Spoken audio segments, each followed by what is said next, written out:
మండలం 5 పైసలు జిల్లా పరిషత్. అవి ఎలక్షన్ కాలే గనుక రావు. ఎలక్షన్ అయింది గనుక సర్పంచ్ల అకౌంట్ లోకే డబ్బులు వస్తాయి.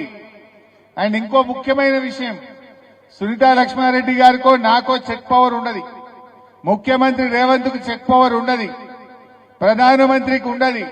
చెక్ పవర్ ఉండేది భారత రాష్ట్రపతికే ఉంటది, మా సర్పంచ్లకే ఉంటది. అందువల్ల మీరు ఎవరికి భయపడాల్సిన అవసరం లేదు. ఆనాడు కేసీఆర్ ఉండగా ప్రతి ఊరికి పంచాయత్ సెక్రటరీని పెట్టిండు. మీరు మీ సెక్రటరీ కలిసి మంచిగా పనిచేయచ్చు. అందువల్ల డబ్బులు రావా వస్తాయా అని వెనక ముందు కాకుండా మీరు చాలా మాటలు ఇచ్చి ఉంటారు, నాకు తెలుసు. ఒక దోసాలైతే మళ్ళా కేసీఆర్ ముఖ్యమంత్రి అవుతాడు, బీఆర్ఎస్ గవర్నమెంట్ వస్తుంది. ఇప్పుడు వచ్చే పైసలు డైరెక్ట్ మీ అకౌంట్ లో పడతాయి. దాంతో ఏమేం చేయగలుగుతారో చేయండి. మంచిగా మోరీలు సాఫ్ ఉండాలి, రాత్రిపూట చీకటి లేకుండా బుగ్గలు వేయాలి, మంచినీళ్లు ప్రతి ఇంటికి పొద్దున్నే రావాలి. రోజు మన ట్రాక్టర్ కొనిచ్చిండు కేసీఆర్, మంచిగా చెత్త ఎత్తి శుభ్రంగా గ్రామాన్ని పెట్టాలి. ఇట్లా మీతో అయిన కాడికి మీరు దండ్లాడు. సునీతమ్మ గారు మీకు అండగా ఉంటది. ఏమైనా అర్థం కాకపోతే మీకు చెప్తుంది. ఇంకేమైనా పెద్ద పనులు ఉన్నాయనుకో, దోసాల తర్వాత మళ్ళా కేసీఆర్ గారు మన బీఆర్ఎస్ ప్రభుత్వం వస్తుంది, ఇంకేమన్నా ఉన్నా కూడా అన్ని చేసి పెడతాం. ఎందుకు? మీరు 5 ఏళ్ల కోసం గెలిచింది కదా, 5 ఏళ్లు కదా. ఇప్పుడు ఈ కాంగ్రెస్ ఇక దోసాల కంటే ఎక్కువేం ఉండదు. దోసాల తర్వాత ఎప్పుడు ఎలక్షన్ వచ్చినా మళ్ళా గులాబీ జెండా ఎగురుతుంది, కేసీఆర్ గారు ముఖ్యమంత్రి అవుతాడు. అప్పుడు మంచిగా మీ పనులు ఇంకేమైనా మిగిలిపోయినాయి ఉంటా, నా బాధ్యత సునీతమ్మ బాధ్యత, తప్పకుండా వాటిని మీకు చేపిస్తాం. ఇంకేమైనా మిగిలిపోయినాయి ఉంటే ఎవడన్నా మిమ్మల్ని తిప్పలు పెట్టి రాసి పెట్టుకోండి. మన గవర్నమెంట్ వచ్చినాక మిత్తితో సహా అని చెల్లిద్దాం. ఏం భయపడకూడదు, ఎవరిని విడిచిపెట్టేది లేదు ఈ తాప. సో ధైర్యంగా ఉండండి. మా ఓడిపోయిన వాళ్ళు ఉన్నారు, మీరు కూడా బాధపడద్దు. మొన్న నేను చూసింటి మా సిద్దిపేటల కొన్ని కాన్స్టిట్యున్సీలో చూసింటి. ఈ తాప ఎవరు గెలిచిందే బాగా అంటే పోయిన తాప ఓడిపోయిన వాళ్ళు ఈ తాప గెలిచింది. ఎక్కువ మంది పోయిన తాప ఓడిపోయిన వాళ్ళు ఈ తాప సర్పంచలేదు. అందువల్ల ఓడిపోయిన వాళ్ళు బాధపడకుండా మీకు భవిష్యత్తు ఉంటుంది, గెలిచిన వాళ్లకు బాధ్యత ఉంటుంది. మీకు భవిష్యత్తు ఉంది, మీకు బాధ్యత ఉంది. అందువల్ల ఎవ్వరు కూడా నారాజు కాకండి. ఓడిపోయిన తమ్ముళ్ళు కూడా బీఆర్ఎస్ పార్టీకి, సునీతా లక్ష్మారెడ్డి గారికి మీరే సర్పంచులు, మీరే మాకు నాయకులు. మీ గౌరవం ఎప్పుడూ ఉంటది. ఏ పనున్నా తప్పకుండా మీకు చేసి పెట్టాల్సి సునీతమ్మ గారు చేస్తారు. మేమందరం కూడా మీకు అండగా ఉంటాం. సో ఈరోజు చాలా విషయాలు ఉన్నాయి. కాంగ్రెస్ ప్రభుత్వం వచ్చినాక ఏది కూడా సరిగా జరుగుతున్న పరిస్థితి లేదు. ఏం జరుగుతుంది మీకు తెలుసు కదా. ఏది చూసినా సగం సగం ఆగమాగం. ఇప్పుడు మొన్నటిదాకా రైతు బంధు 15,000 ఇస్తా అన్నాడు, ఇచ్చిండా?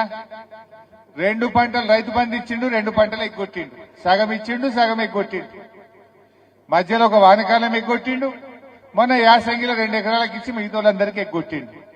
అంటే రైతు బంధు సగం సగం. బోనస్ పోయిన వానకాలం ఇచ్చిండు, పోయిన యాసంగి ఎగ్గొట్టిండా లేదా? ఇప్పుడు దాని గురించి మాట్లాడతలేడుగా. ఇప్పుడు మళ్ళా వానకాలం ఇచ్చిండు, మళ్ళా యాసంగి ఎగ్గొట్టాడు.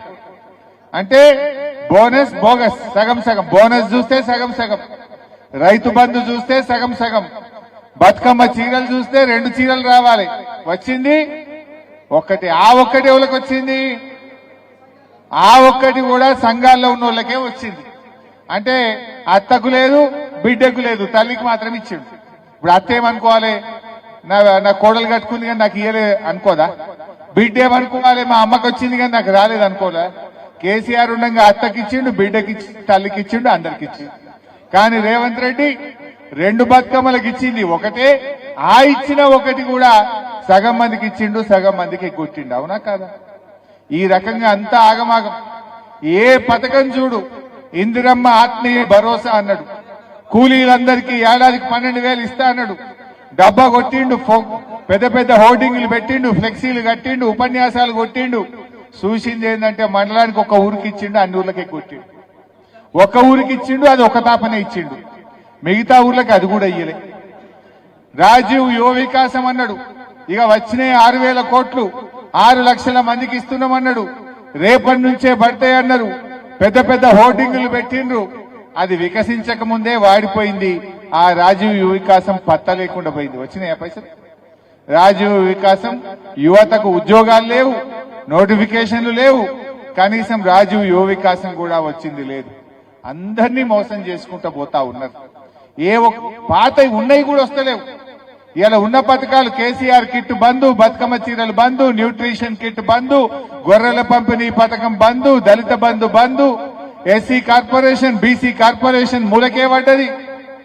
ఇక కళ్యాణ లక్ష్మి తులం బంగారం అన్నారు. అప్పుడు ఏమన్నారు? ఇక జర పెళ్లిళ్ళు ఆపుకోండి, ఇక వస్తుంది ఇందిరమ్మ రాజ్యం, పెళ్లిళ్ళు ఆపుకోండి, మేము వచ్చినాక పెళ్లి చేస్తే కేసీఆర్ ఇచ్చిన 1,00,000 వస్తాయి, తులం బంగారం వస్తుంది అన్నారు. బంగారం అయితే రాలే కానీ ధర మాత్రం 1,40,000 అయింది. తులం అయిందా లేదా? ధర మాత్రం పెరిగింది, ఇచ్చే తులం మాత్రం రాలే.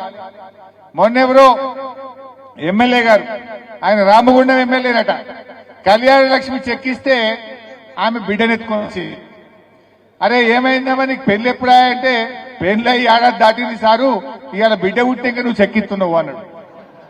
అంటే ఏడికి వచ్చింది కళ్యాణ లక్ష్మి? కేసీఆర్ ఉండగానేమో లగ్గానికి ఇచ్చిండు, వీళ్ళేమో 21 దినానికి ఇత్తురు, పిల్ల పుట్టినాక ఇత్తురు. గట్ల అయిపోయింది. ఇవాళ కళ్యాణ లక్ష్మి దాదాపు 900 కోట్ల రూపాయలు కళ్యాణ లక్ష్మి కింద ఈ ప్రభుత్వం బకాయి పడ్డది. ఆ ఇచ్చే 1,00,000 రూపాయల చెక్కులు కూడా ఇవాళ సకాలంలో రానటువంటి పరిస్థితి ఏర్పడ్డది. పిల్లల ఫీజు రియంబర్స్మెంట్ ఇవాళ 9,000 కోట్లు పిల్లల చదువులకు కాంగ్రెస్ పార్టీ బాకీ పడ్డది. కేసీఆర్ గారు ఉండగా ప్రతి సంవత్సరం 2,500 కోట్లు స్కాలర్షిప్ల కోసం పిల్లలకు ఇచ్చిండు. ఎస్సీ, ఎస్టీ, బీసీ పిల్లలు చదువుకోవాలి, ఇంజనీర్లు కావాలి, డాక్టర్లు కావాలని ప్రతి ఏడాది కేసీఆర్ గారు డబ్బులు ఇచ్చిండు. కానీ రేవంత్ రెడ్డి గారు వచ్చినాక ఎస్సీ, ఎస్టీ, బీసీల స్కాలర్షిప్లు ఆగిపోయినాయి. పిల్లల చదువులు ఆగమైతా ఉన్నాయి. ఆ పిల్లల చదువులకు కూడా ఈరోజు సాయం చేస్తలేరు. తండాలు బాగుంటాయి మా నర్సాపూర్లో. మా సునీతమ్మ కష్టపడి కేసీఆర్ గారి దగ్గరకు వచ్చి మీ తండాలన్నీ గ్రామ పంచాయతీలు చేసినాం. ఇవాళ మీరు సర్పంచులు అయిందంటే కేసీఆర్ గారి వల్ల ఈ తండాలకు ఇవాళ మీరు సర్పంచులు అయింది. ఆనాడు కేసీఆర్ కదా 10 ఏళ్లు కొట్లాడినా తండాలు గ్రామ పంచాయతీలు కాంగ్రెస్ వాళ్ళు చేయలే. కానీ కేసీఆర్ గారు మీ తండాల మీరే పాలకులుగా ఉండాలని మిమ్మల్ని సర్పంచులుగా చేసిండ్రు, గ్రామ పంచాయతీలుగా చేసిండ్రు. ఈరోజు కాంగ్రెస్ వచ్చినాక ఏమైనా ఇచ్చిందా? కేసీఆర్ 10% రిజర్వేషన్ ఇచ్చిండు ఎస్టీలకు. తండాలు, గూడాలు, గ్రామ పంచాయతీలు చేసిండు. ఇవాళ మంచి రోడ్లు వేసిండు, మంచి నీళ్లు ఇచ్చిండు తండాలకు. కానీ ఇలా కాంగ్రెస్ వచ్చినాక మా ఎస్టీలకు ద్రోహం చేసింది కాంగ్రెస్ పార్టీ. కనీసం లంబాడీలకు మంత్రి పదవి కూడా ఇయ్యని పార్టీ కాంగ్రెస్ పార్టీ. తండాలలో పైసా పనిచేయలే, ఆ పిల్లలకు ఉద్యోగాల నోటిఫికేషన్లు ఇయ్యలే. ఇవాళ అందరినీ కూడా మోసం చేస్తున్నటువంటిది ఇవాళ ఇబ్బంది పెడుతున్నారు. ఇదే నర్సాపూర్